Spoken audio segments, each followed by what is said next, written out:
मैंने कहा था कि मैं खाली हाथ वापस नहीं आऊँगा दिल्ली से।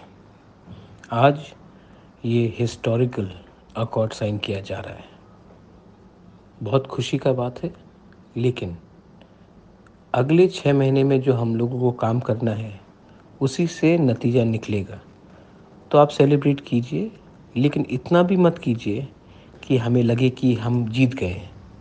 जीत तभी होगा जब आस्ते-आस्ते अगले थोड़े दिन में एक करके हम लोग अपने प्रोग्राम्स को, अपने ज़मीन का अधिकार को, अपना पॉलिटिकल राइट्स को, अपना कॉन्स्टिट्यूशनल राइट्स को, अपना लैंग्वेज को, अपना कल्चर को, अपना हिस्टोरिकल राइट्स को, अपना इकोनॉमिक राइट्स को हम लोग पूरा कर सकें।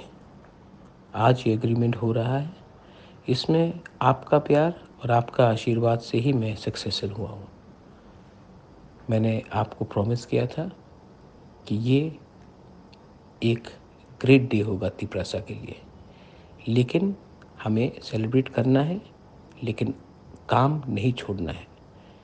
ये साइन करने के बाद अगर हम लोग बैठ जाएंगे, आराम करेंगे, तो कुछ नहीं होगा। इसके बाद हमें बैठकर सबसे एक चर्चा करनी पड़ेगी और सबको लेकर एक संग एज थानसा, as Tiprasa, not as political party but as a जाति, हमको आगे बढ़ना पड़ेगा।